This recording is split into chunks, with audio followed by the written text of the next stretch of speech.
Vous savez ce qui est ironique? Le produit le plus important de votre boîte de pêche, celui qui fait le lien entre vous et le poisson, est souvent celui qu'on néglige le plus. Et je ne parle pas de votre fil ou de votre moulinet.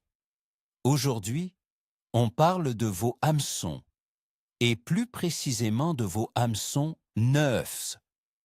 Je vais vous montrer pourquoi cette petite pièce de métal, tout juste sortie de son emballage, est peut-être la raison principale de vos décrochages et de vos ferrages dans le vide. Restez bien jusqu'à la fin car ce que vous allez découvrir risque de changer complètement votre façon de préparer une sortie de pêche. D'ailleurs, question pour vous. Pour vous, un hameçon neuf, c'est synonyme de piquant parfait, n'est-ce pas?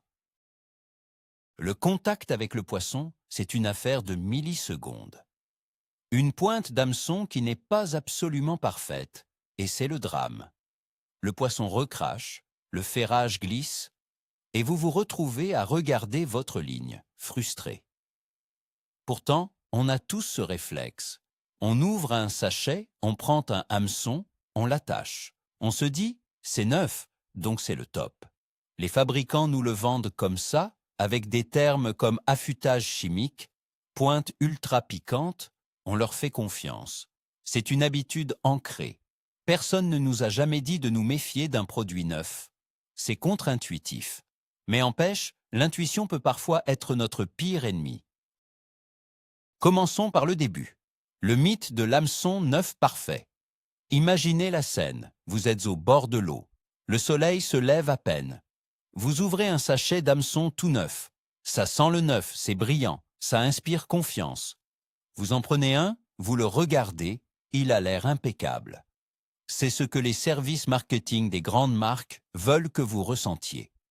Ils ont créé cette image dans notre esprit. Neuf égale tranchant, comme un rasoir. C'est une croyance tellement forte qu'on ne la remet jamais en question. Mais la réalité de la production industrielle est bien différente de l'image parfaite qu'on nous vend. On va voir ensemble que cette confiance aveugle est précisément ce qui vous coûte des poissons, encore et encore. Alors, qu'est-ce que c'est, cet fameux affûtage chimique dont on nous parle tant? C'est un processus industriel fascinant, mais il faut comprendre ce qu'il fait, et surtout ce qu'il ne fait pas.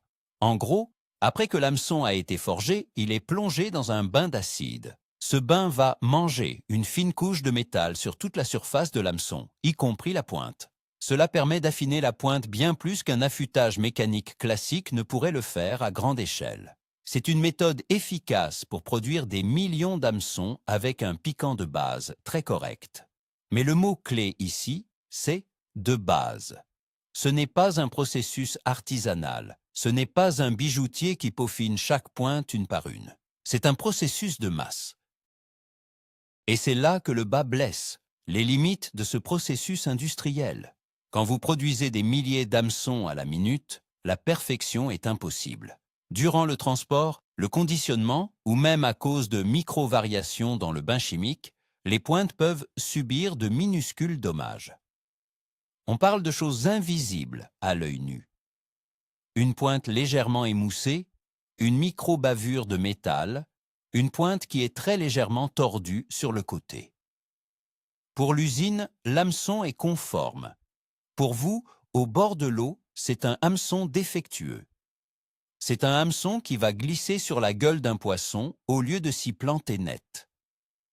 Le contrôle qualité ne peut pas être parfait à ce niveau de production.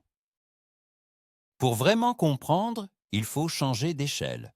Imaginez qu'on prenne cet hameçon tout neuf, qui vous semble si parfait, et qu'on le place sous un microscope puissant. Qu'est-ce qu'on verrait? Eh bien, au lieu d'une pyramide parfaite et lisse qui se termine en une pointe infinitésimale, vous verriez souvent autre chose. Vous pourriez voir une pointe un peu arrondie, comme la pointe d'un crayon usé. Vous pourriez voir des petites aspérités, des résidus de métal sur les côtés. Parfois, la pointe elle-même est légèrement crochetée comme un micro-barbelure au bout. À l'œil nu, impossible de le voir. Mais pour le poisson, dont la bouche est tapissée de membranes résistantes, Cette différence est énorme. C'est la différence entre une piqûre instantanée et une glissade. Alors, comment vérifier ça sans microscope? Il existe un test tout simple que tous les pêcheurs expérimentés connaissent, le test de l'ongle. C'est très facile. Prenez la pointe de votre hameçon et posez-la sans aucune pression sur la surface de votre ongle de pouce. Ensuite, essayez de la faire glisser très doucement. Il y a deux résultats possibles. Soit l'hameçon glisse sur l'ongle sans laisser de marque, soit il se plante immédiatement dans l'ongle et refuse de bouger. Si ça glisse, votre hameçon n'est pas assez piquant.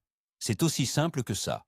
Faites le test avec un paquet neuf, vous serez surpris du nombre d'hameçons qui échouent lamentablement à ce test de base. Mais pourquoi est-ce si important? Après tout, au ferrage, on met une grosse traction, non? Ça devrait rentrer. C'est une erreur de raisonnement. Pensez à une punaise. Si la pointe est parfaite, vous n'avez besoin que d'une petite pression pour qu'elle perce le bois. Si la pointe est émoussée, vous pouvez appuyer de toutes vos forces, elle ne rentrera pas, elle glissera. Pour un hameçon, c'est pareil. La bouche d'un poisson, surtout celle d'un carnassier comme le brochet ou le cendre, ou la bouche cartilagineuse d'une carpe, est extrêmement dure. Il faut une pointe parfaite pour initier la pénétration. Une pointe moyenne va demander une force de ferrage beaucoup plus grande, une force que vous n'avez pas toujours le temps ou la possibilité d'appliquer. Mettons-nous dans une situation réelle. Vous pêchez le cendre, en hiver. Les touches sont très discrètes, très subtiles. Vous sentez un léger toc dans votre canne. C'est un gros poisson méfiant qui a juste pincé votre leurre du bout des lèvres. Vous ferrez. Si votre pointe d'hameçon est une véritable aiguille, elle va se planter au moindre contact dans le cartilage de sa gueule. Vous avez votre poisson. Mais si la pointe est juste un tout petit peu émoussée, elle va simplement glisser sur cette surface dure. Vous allez sentir une lourdeur pendant une fraction de seconde, puis plus rien. Et vous direz « Mince, j'ai mal ferré » ou « C'était une touche timide ». La vérité, c'est que votre matériel vous a trahi. Il ne s'agit pas seulement de savoir si la pointe est piquante ou non piquante, il s'agit aussi de la géométrie de la pointe. Un affûtage industriel crée souvent une pointe conique, un peu comme un clou. C'est bien, mais ce n'est pas optimal. Une pointe affûtée à la main peut avoir une géométrie bien plus agressive. Imaginez une pointe à trois faces, comme une pyramide triangulaire. Ce type de pointe a des arêtes vives qui vont couper leur chemin à travers les tissus de la bouche du poisson, au lieu de simplement les écarter. La pénétration est beaucoup plus facile et rapide. C'est cette différence de forme, en plus du piquant brut, qui transforme un bon hameçon en un outil d'une efficacité redoutable. Bon, on a bien compris le problème. Quelle est la solution? Heureusement, elle est simple, rapide et peu coûteuse. La solution, c'est d'intégrer un nouvel outil dans votre routine, l'affûteur à hameçon. Oubliez l'idée que c'est un gadget pour les maniaques. C'est un outil aussi essentiel que votre pince ou votre ciseau. Il en existe de plusieurs types. On trouve des pierres à affûter, souvent avec une rainure pour guider l'hameçon. On trouve aussi des limes, qui sont plus agressives. Chaque type a ses avantages, mais pour débuter et pour un résultat rapide et parfait, il y a un outil qui surpasse tous les autres et que je vous recommande chaudement. L'outil magique, c'est l'affûteur diamant. C'est une petite lime plate ou conique recouverte d'une fine poudre de diamant industriel. Pourquoi le diamant? Parce que c'est le matériau le plus dur. Il peut affûter n'importe quel acier d'hameçon, même les plus résistants, avec une facilité déconcertante. Contrairement à une pierre qui s'use, l'affûteur diamant garde son pouvoir de coupe très longtemps. Il est petit, il se glisse dans n'importe quelle poche ou boîte de pêche. En quelques secondes, il peut transformer un hameçon moyen en une véritable arme. C'est un investissement minime de quelques euros qui aura le plus grand impact sur votre taux de réussite à la pêche. Maintenant, passons à la pratique. Comment on fait? C'est un geste qui va vite devenir un réflexe. Imaginez, vous êtes au bord de l'eau, Vous choisissez votre hameçon pour faire votre montage. Avant même de le nouer, vous prenez votre affûteur diamant. La technique est simple, il ne faut pas y aller comme une brute. Il s'agit de faire quelques passages légers et précis. Le secret, c'est de toujours affûter en allant de la hampe vers la pointe, jamais dans l'autre sens. Si vous allez vers la hampe, vous risquez de tordre ou de fragiliser la pointe. C'est un mouvement doux, comme si vous caressiez le métal pour le rendre plus tranchant. Le premier geste, et le plus important, concerne l'intérieur de la pointe de l'hameçon. C'est la surface qui va entrer en contact en premier avec la bouche du poisson lors du ferrage. Prenez votre lime diamant plate et passez-la 2 ou 3 fois à plat sur cette face intérieure. Encore une fois, de la base de la pointe vers son extrémité. Ce simple geste va créer un plat et une arête vive à l'intérieur. C'est 80% du travail. Si vous ne deviez faire qu'une seule chose, ce serait celle-là. C'est ce qui va permettre à l'hameçon de mordre instantanément au lieu de glisser. Une fois que l'intérieur est fait, on va s'occuper des 2 faces extérieures pour créer cette fameuse pointe triangulaire. C'est très simple. Il suffit de donner 1 ou 2 coups de lame très légers sur le côté gauche de la pointe, puis 1 ou 2 coups sur le côté droit. Le but est juste d'enlever un tout petit peu de matière pour créer 2 autres arêtes vives. N'appuyez pas fort. La lime diamant est très efficace. La légèreté est la clé. Au total, l'opération prend moins de 10 secondes par hameçon, 2 ou 3 passages à l'intérieur, un passage de chaque côté. C'est tout. Vous venez de créer une pointe chirurgicale. Et maintenant, le moment de vérité. On va refaire le test de l'ongle. Prenez ce même hameçon que vous venez d'affûter et posez sa pointe sur votre ongle. La différence est spectaculaire. Vous n'avez même plus besoin d'essayer de le faire glisser. La pointe se colle littéralement à l'ongle. Elle s'y plante avec une pression quasi nulle. C'est ça, un hameçon vraiment piquant. C'est cette capacité à s'ancrer au moindre contact. C'est cette sensation que vous devez rechercher sur chaque hameçon que vous attachez à votre ligne. Une fois que vous aurez ressenti cette différence, vous ne pourrez plus jamais revenir en arrière. J'entends déjà une objection courante. Mais si j'affûte mon hameçon, je vais enlever le revêtement protecteur et il va rouiller. C'est vrai. En enlevant de la matière, vous exposez le métal brut. Et oui, si vous laissez votre montage humide pendant des semaines, un point de rouille peut apparaître sur la pointe. Mais il faut mettre les choses en perspective. Quel est votre objectif? Garder un hameçon joli dans sa boîte ou prendre du poisson? La rouille sur la pointe est un faux problème. La plupart du temps, on change d'hameçon bien avant qu'elle n'ait le temps de s'installer. Et je préfère 1000 fois avoir un hameçon parfaitement piquant qui prend du poisson, quitte à ce qu'il rouille un peu, plutôt qu'un hameçon inoxydable qui ne pique rien. L'autre objection, c'est le temps. Je n'ai pas le temps de faire ça pour chaque hameçon, je veux pêcher. Réfléchissons 2 minutes.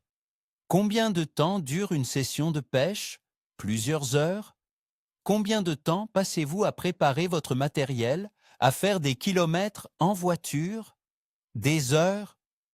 Et vous n'auriez pas 10 secondes à consacrer à l'élément le plus crucial de toute votre chaîne?